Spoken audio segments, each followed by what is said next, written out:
புரட்சி தலைவர் எம்ஜிஆர் படங்களை பல இயக்குநர்கள் இயக்கியிருந்தாலும் எம்.ஏ. திருமுகம், ப. நீலகண்டன், கே. சங்கர் போன்றவர்கள்தான் எம்ஜிஆரின் அதிகபட்ச படங்களை இயக்கியிருக்கிறார்கள். அவர்களுக்கு அடுத்ததாக சாணக்யா, எம். கிருஷ்ணன், ஸ்ரீதர் உள்ளிட்ட சில இயக்குநர்கள் 2-3 படங்களை எம்ஜிஆருக்காக இயக்கியுள்ளார்கள். ஆனால் தன்னுடைய படத்தையே இயக்காத ஒரு இயக்குனரை தந்தையே என்று அழைத்த எம்ஜிஆர் கௌரவப்படுத்தியுள்ளார் என்கிற விஷயம் பெரும்பாலும் யாருக்கும் தெரிந்திருக்காது. ஆனால் அப்படி எம்ஜிஆர் ஒருவரை தந்தையே என அழைத்திருக்கிறார்.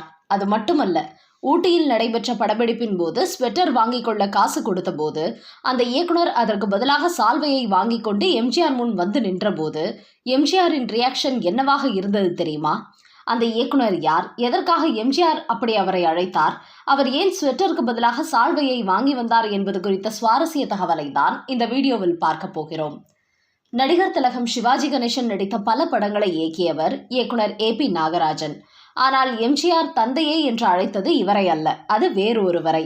ஆனால் இவருடன் தொடர்பு கொண்டவர்தான் அவரும். போக போக அவர் யார் என்பது தெரிய வரும். அப்படி சிவாஜி கணேசன் நடித்த வடிவுக்கு வளைகாப்பு என்கிற படத்தின் மூலம் இயக்குனரான ஏ.பி. நாகராஜன் தொடர்ந்து சிவாஜி கணேசனை வைத்து குலமகள் ராதை, நவராத்திரி, திருவிளையாடல், சரஸ்வதி சபதம், கந்தன் கருணை, திருவருட்செல்வர், திருமால் பெருமை, தில்லானா மோகனாம்பாள் என பல சூப்பர் ஹிட் படங்களை தொடர்ச்சியாக இயக்கி வந்தார். சொல்லப்போனால் எப்படி எம்.ஏ. திருமுகன், ப. நீலகண்டன் போன்றோர் எம்ஜிஆர் படங்களையே தொடர்ந்து இயக்கியதன் காரணமாக சிவாஜி பக்கம் திரும்பவில்லையோ அதே போலதான் இவரும் சிவாஜியின் படங்களையே தொடர்ந்து இயக்கி வந்தார். சமூக படங்கள் மட்டுமல்ல, பக்தி படங்களை இயக்குவதிலும் கைதேர்ந்தவராக இருந்தார் ஏ.பி. நாகராஜன்.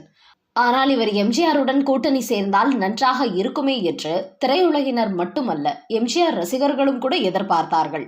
அப்படி ஒரு வழியாக எம்ஜிஆர் படத்தையும் இயக்கினார் ஏ.பி. நாகராஜன். அதுதான் எம்ஜிஆர் நடிப்பில் 1977 வெளியான நவரத்னம் திரைப்படம். கிட்டத்தட்ட அந்த வருடமே புரட்சி தலைவர் முதல்வராக மாறிவிட்டதால் படங்களில் நடிப்பதையும் நிறுத்தி கொண்டார். அதே போல ஏ.பி. நாகராஜன் எம்ஜிஆர் படத்தை இயக்கவில்லையே என்கிற மனக்குறை இல்லாமல் அவர் படத்தை இயக்கி முடித்த அந்த வருடத்திலேயே தனது 49வது வயதில் காலமாகிவிட்டார். அப்படி காலமாவதற்கு முன்பாக அவரது உடல்நிலை கொஞ்சம் பாதிக்கப்பட்டு இருந்தது. இருந்தாலும் அதை பொருட்படுத்தாமல் எம்ஜிஆரின் நவரத்னம் படத்தை இயக்கி வந்தார் ஏ.பி. நாகராஜன். ஒரு நாள் அவருக்கு தாங்க முடியாத கடும் காய்ச்சல் ஏற்பட்டது. படப்பிடிப்பு தளத்திற்கு அவரால் வர முடியவில்லை. ஆனால் எம்ஜிஆர் கிட்டத்தட்ட தேர்தல் அரசியலில் தீவிரமாக ஈடுபட்டிருந்த காலம் என்பதால் அவர் கொடுத்த தேதிகளை பயன்படுத்தி கொண்டு படத்தை முடித்தாக வேண்டிய இக்கட்டான சூழ்நிலை.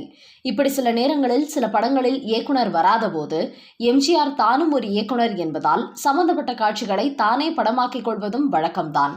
அந்த நம்பிக்கையுடன் தான் ஏ.பி. நாகராஜன் எம்ஜிஆரிடம் போன் செய்து தனக்கு உடல்நிலை சரியில்லாதது குறித்து சொல்ல, அதனால் பரவாயில்லை, நான் பார்த்துக் கொள்கிறேன், நாளை நீங்கள் வந்து சிரமப்பட வேண்டாம், தந்தையை அனுப்புங்கள், அவர் பார்த்துக் கொள்வார் என்று கூறியதும் இயக்குனர் ஏ.பி. நாகராஜனுக்கு ஒரே குழப்பம். அவர் தந்தை என யாரை குறிப்பிடுகிறார் என்று. ஆனாலும் அது பற்றி எம்ஜிஆரிடம் கேட்கவில்லை. மறுநாள் படப்பிடிப்பிற்கான ஏற்பாடுகள் நடந்து கொண்டிருந்தன. அந்த சமயத்தில் எம்ஜிஆரும் மேக்கப் போட்டுவிட்டு நடிப்பதற்காக வந்தார். என்னப்பா, டைரக்டர் வந்துட்டாரா என்று கேட்டார் எம்ஜிஆர். அப்போது அங்கே இருந்த ஏ.பி. நாகராஜனின் முதன்மை இயக்குநர்களில் ஒருவரான ஏ.பி.என். தசரதன் என்பவர், எல்லோரும் வந்து விட்டார்கள் அண்ணா, நீங்க நடிக்க வேண்டியதுதான் என்று கூறினார். நான் கேட்டது டைரக்டர் வந்துட்டாரா என்று என மறுபடியும் எம்ஜிஆர் கேட்டார். அண்ணா, இன்னைக்கு அவர் வரமாட்டார், உடம்புக்கு முடியல, அதனால் நீங்க தான் பார்த்துக்கணும், நீங்கள் தந்தையை வர சொல்லுங்கள் என்று சொன்னீர்களாம், அவர் யாருன்னு தெரியல என்று கூறியுள்ளார் அந்த உதவி இயக்குனர். உடனே எம்ஜிஆர் சிரித்துக்கொண்டே, ராமச்சந்திரனுக்கு தந்தை யார்? தசரதன் தானே, அதனால் தான் உங்களை குறிப்பிட்டு அப்படி சொன்னேன், இது புரியலையா என்று அவர் வேடிக்கையாக சொல்ல, அப்போதுதான் அந்த உதவி இயக்குனர் ஏ.பி.என். தசரதனுக்கு எம்ஜிஆர் தன்னை தான் குறிப்பிடுகிறார் என்கிற உண்மையே தெரிய வந்ததாம். இவர் உதவி இயக்குனராக இருந்தாலும் கூட இவர் ஒரு நாடக நடிகராக நடித்து வந்த காலத்தில் இருந்தே இவரை எம்ஜிஆருக்கு நன்றாக தெரியும். அது மட்டுமல்ல, இராணுவ வீரர்களுக்கு நிதி திரட்டுவதற்காக முதல்வராக இருந்த கர்ம வீரர் காமராஜரின் வேண்டுகோளின்படி கலை நிகழ்ச்சி நடத்திய எம்ஜிஆர் அதில் தானே 3 நாடகங்களை இயக்கினார். அந்த நாடகங்களில் ஒரு நாடகத்தில் கதாநாயகனாக இந்த ஏ.பி.என். தசரதனை தான் நடிக்க வைத்தார். அந்த அளவிற்கு எம்ஜிஆர் இவருக்கு பழக்கமானவர்தான். அது மட்டுமல்ல, ஏ.பி. நாகராஜனிடம் பணியாற்றியதால் படப்பிடிப்பு தளத்திலும் இவரது திறமையை எம்ஜிஆர் பார்த்துள்ளதால் தான் ஏ.பி. நாகராஜன் வரவிட்டாலும் பரவாயில்லை என்று தந்தையை அனுப்புங்கள் என இவரை பற்றி குறிப்பிட்டுள்ளார் எம்ஜிஆர்.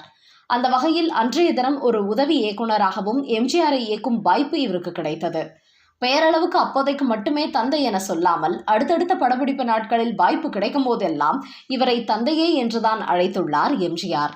அப்படி அவருக்கு எம்ஜிஆருடன் நடந்த 2 சுவாரஸ்யமான சம்பவங்கள் வேறு இருக்கின்றன. ஊட்டியில் இந்த படத்தின் படப்பிடிப்பு நடைபெற்று வந்தபோது ஒரு நாள் இந்த தசரதன் ஒரு ஸ்வெட்டர் அணிந்து கொண்டு வந்திருக்கிறார். உடனே அவரை அழைத்த எம்ஜிஆர், "என்ன தந்தையே, உங்களுக்கு மட்டும் ஸ்வெட்டர்?" என்று கேட்டுள்ளார். "எனக்கு குளிர் தாங்காதண்ணா, அதனால ஒன்று வாங்கி போட்டு இருக்கேன்" என்று அவர் கூற, "உங்களுக்கு உடம்பு மேல அவ்வளவு அக்கறையா? அப்ப நாங்கெல்லாம் அந்த அளவுக்கு அக்கறை எடுத்துக்கலையோ?" என்று கேட்ட எம்ஜிஆர், "சரி, இதை எங்க வாங்குனீங்க?" என்று கேட்டு அந்த கடையின் பெயரை அவர் சொன்னதும் உடனே தனது உதவியாளர்களை அழைத்து அந்த கடைக்கு சென்று 100 ஸ்வெட்டர் வாங்கி வர செய்து படக்குழுவினர் அனைவருக்கும் கொடுத்தார். அந்த 100 ஸ்வெட்டரில் இந்த தசரதனுக்கு மட்டும் சேர்த்து ஒரு ஸ்வெட்டர் வாங்கி கொள்ள சொல்லியிருந்தார். ஆனால் கூடவே போன தசரதன், "நாம் தான் ஏற்கனவே ஸ்வெட்டர் வாங்கிவிட்டோமே, அதற்கு பதிலாக ஒரு சால்வையை வாங்கிக் கொள்ளலாம்" என அதை வாங்கி கொண்டார். மறுநாள் படப்பிடிப்பின் போது கழுத்தில் சால்வையை அணிந்தபடி தசரதன் வருவதை பார்த்த எம்ஜிஆர், "என்ன தந்தையே, என்ன இது, சால்வை புதுசா இருக்கு" என்று கேட்க, "இது நீங்க வாங்கி கொடுத்ததுதான் அண்ணா" என்று கூறியுள்ளார் தசரதன். "நான் எல்லாருக்கும் ஸ்வெட்டர் தானே வாங்கி கொடுக்க சொன்னேன், உங்களுக்கு மட்டும் சால்வையா?" என்று கேட்டார் எம்ஜிஆர். "இல்லைண்ணே, நான் தான் ஏற்கனவே ஸ்வெட்டர் வாங்கிக்கிட்டேனே. அது மட்டுமல்ல, ஸ்வெட்டர்னா குளிர்காலத்துல மட்டும்தான் போட்டுக்கலாம், சால்வை அப்பப்ப எல்லா நேரத்திலும் போட்டுக்கலாம். இதை எடுத்து போடும் போதெல்லாம் உங்க ஞாபகம் வருமே அண்ணா" என்று கூற, "மிகப்பெரிய ஆளுதாயா நீங்க" என்று அவரை பாராட்டிய எம்ஜிஆர், உடனே எல்லோருக்கும் ஆளுக்கு ஒரு சால்வை வாங்கி கொடுங்கள் என்று மீண்டும் பணம் கொடுத்து வாங்கி வர செய்து எல்லோருக்கும் கொடுத்துள்ளார்.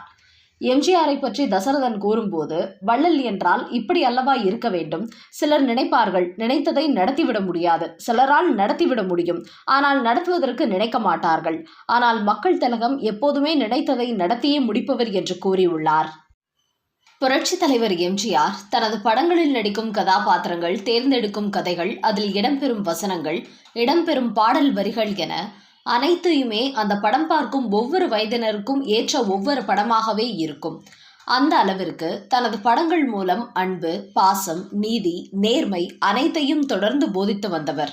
பிறவி குணம் என்று சொல்வார்களே, அதே போல இயல்பிலேயே அவரது இரத்தத்தில் இது ஊறி இருந்தது. அது மட்டுமல்ல, எம்ஜிஆரை பொறுத்தவரை தாய் நாட்டுக்காக போராடுபவர்கள் மீது மிகப்பெரிய மரியாதையும் பற்றுதலும் கொண்டிருந்தார். அதனால்தான் அவர் முதல்வரான பிறகு ஈழத்தில் நடக்கும் போராட்டத்தை முடிவுக்கு கொண்டு வர தன்னால் இயன்ற முயற்சிகளை எடுத்தார். அந்த ஈழப்போரில் ஈடுபட்டிருந்த தலைவர் பிரபாகரனுக்கு தமிழகத்தில் ஆதரவும் அடைக்கலமும் கொடுத்தார். வேண்டிய நிதி உதவியையும் அளித்தார். அதே சமயம் அவர் சினிமாவில் வளர்ந்து வந்த காலகட்டத்தில், அதாவது நமது நாடு சுதந்திரம் பெறுவதற்கு சில வருடங்களுக்கு முன்பு இதே போன்று சுதந்திர போராட்டத்தில் ஈடுபட்டிருந்த மாவீரர் நேதாஜியின் மீது தீவிர பற்று கொண்டவராக இருந்தார். இப்படி சுதந்திர போராட்டத்தில் எம்ஜிஆரும் தனது பங்களிப்பை மறைமுகமாக இருக்க வேண்டும் என நினைத்து சில காரியங்களை செய்தார்.